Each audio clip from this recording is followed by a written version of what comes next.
Recently, we tried something new. We talked about a film that was a little bit older and previewed its upcoming sequel. Of course, talking about the Happy Death Day franchise and the movie that came out last week, Happy Death Day to You, in which I outlined several things I thought the franchise could do to make the sequel engaging, entertaining, and potentially launch a franchise that was worth watching. My God, I look like a complete moron 1 week later. I don't know what to say. Now I want to start off by saying that I typically feel like the worst reviews that I do are when I do negative reviews, because I very rarely want to come out and bash a cast and crew for trying their best and making a movie that just didn't happen to be so good. I don't think I'm going to have that problem today. I don't think that the movie Happy Death Day to You is one of the worst films I've ever seen, but I think what's really frustrating to me is last week I got kind of excited outlining what I thought was a simple series of decisions that could be made at no cost whatsoever, except perhaps a preponderance of storytelling technique to create an engaging movie.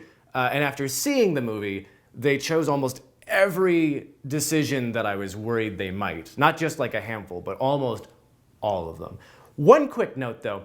Now, Joe, you were smart enough. You didn't see this movie, is that correct? That is correct. Now, I just want to point something out to anybody who unfortunately did see this movie and also saw the review. Anybody who remembers the review knows that it opened with a little sight gag where I come back from the future to tell myself not to do a whole series of shots we had planned. A little tongue-in-cheek, a little chance to experiment and do a little parent trap. And all that is to say, I had seen bits and pieces of the trailer before seeing the sequel. And Joe, I just want to outline how the movie begins. As you know, Happy Death Day begins following a woman named Tree, who is reliving the same day over and over again as she's being stalked by a killer in a college mask that looks kind of like a big fat Porky Pig baby's head. And at the end of the first movie, obviously she breaks the cycle. Second movie begins, and now it's a side character who is now chased, murdered, and living in this loop, at which point he must enlist the main character from the first film in an attempt to survive. Before the end of the first act, they finally track down the killer chasing this side character. They bash him upside the head, knock him unconscious, and bring him back to figure out who he is.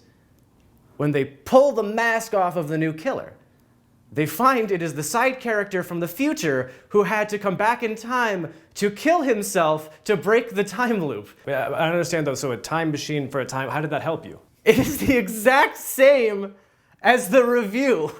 There's a line that I think we cut from last week's episode where I said, A time machine? So now we got time travel involved. and that's exactly how I felt in this movie when a character is addressed by his future self. And I gotta tell you, they dropped that subplot almost instantly. And if that's not a sign of how bad things are gonna get when you can just drop a time travel kind of situation, it gets pretty bad. They break down for you my frustrations with this movie. One of the biggest things that I said last week is, much like a Point Break or a Fast and the Furious, when you are a really hyperbolic type of movie, you can get to a point where you just stop taking yourself seriously and you have fun. And this movie does try to have fun, but the problem is it can't really pick a genre. It's definitely less of a slasher film than the first one was. There's no real horror elements. There's some weird comedic scenes that really don't make a lot of sense, or at least kind of just muddy the waters a bit on what the movie's trying to accomplish. And I'll get back to a couple of those later. And there's also these weird CW network kind of romance subplots that just aren't really worth it because the actors are horrible and it's not really fun to watch in the first place. They really tried to expand upon the rules of why this time loop is happening and how it works, to the point where they actually introduce like a physical mechanism that has scientifically caused the time loop. And at first, I kind of got that. It's going back to what I said last week about transit. It's introducing the box. It's just a device. It created this, wormhole or this time loop. Cool, that's fine.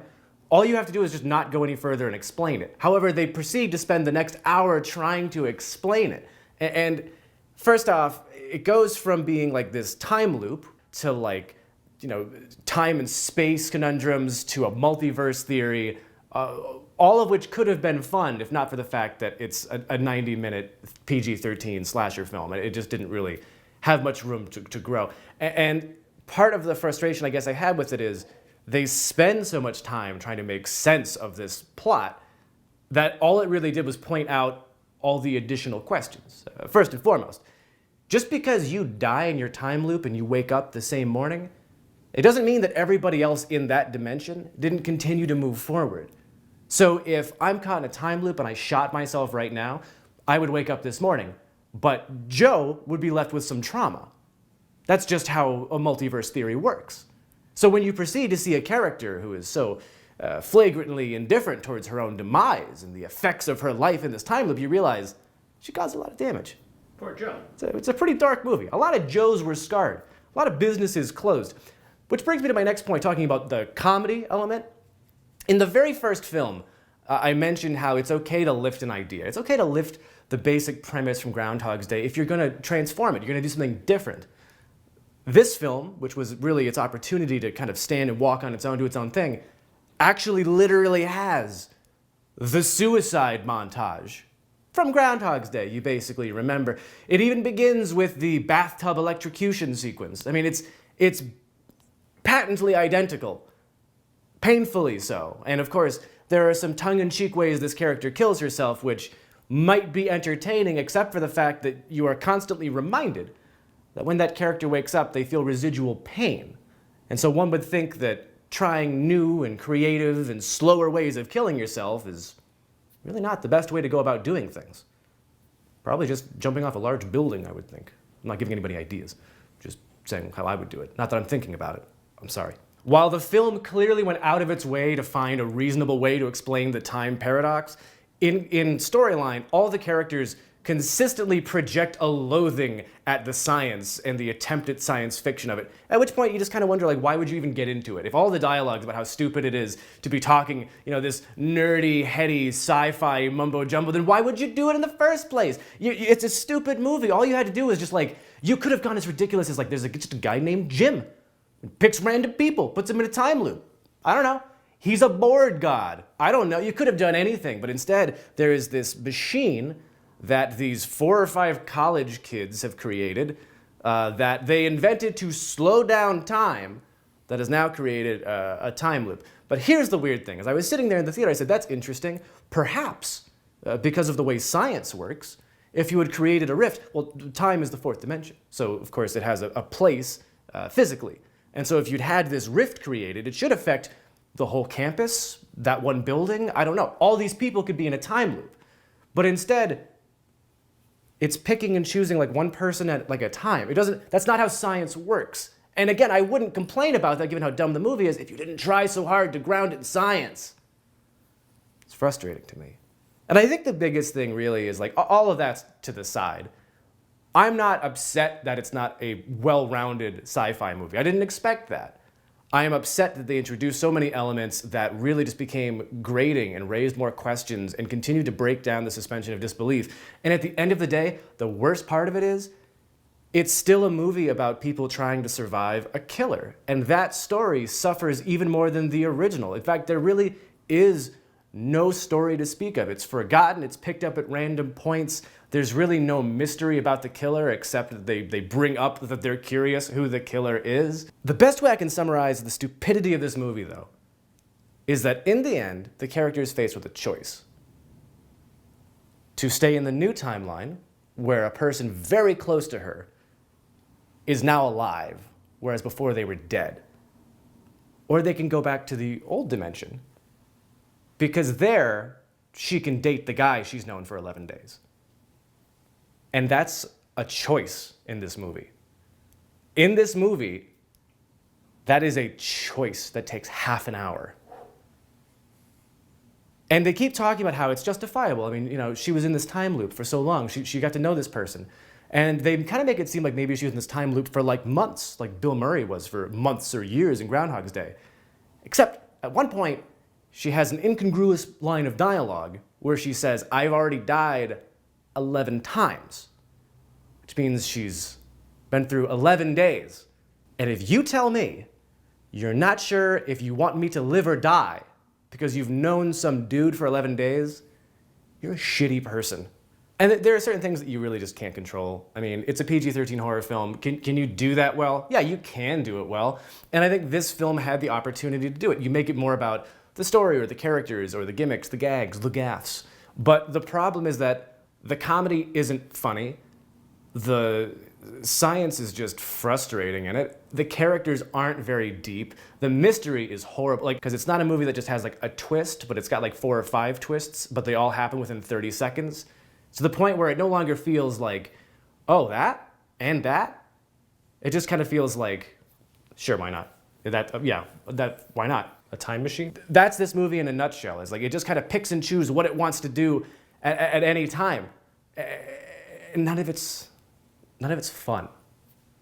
So I gave a half-hearted, you should check it out last week, and I succumbed to my own hubris, and I followed that advice. I take it back. I hope none of you have seen it. And gee, what else is there to say? I think that I was on the fence about the lead actress in the first film. Having seen the second one, yeah, she was definitely the only actor in this movie, and quite good. Everybody else was pretty bad, if not horrible. The storyline was frustrating, and in its attempt to be fun and funny, it got way too confused as to what it itself wanted to be. It focuses more on kind of the college campus, to the point of even shamelessly ripping off the comedic side character of the dean from Community, but doing it even shittier with a horrible recreation of that. I don't know if you've ever heard this joke before, but they came up with it. I don't know, I think it's the first time I ever heard it, that you can confuse Anne Frank and Helen Keller. Those names are similar. I don't think anybody's ever done that in comedy before, so that was really funny. Oh, and that's also followed up with a 5-minute fake Helen Keller slapstick bit about how she's blind. Yeah, it's like the Three Stooges, except they were the writers. I think that's really all I have to say about that. I want to throw out a couple thank yous real quick. We are continuing to grow with our subscriber count, passing 133 recently. Some great comments. A lot of really great feedback from you guys. We really appreciate it.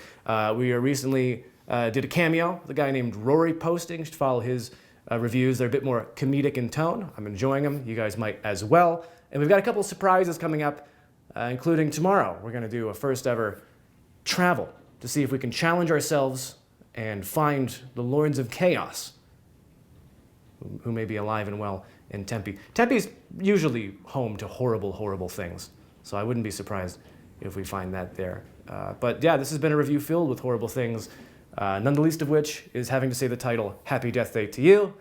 And to all of you, I say, have a happy not seeing that movie day to 3 you.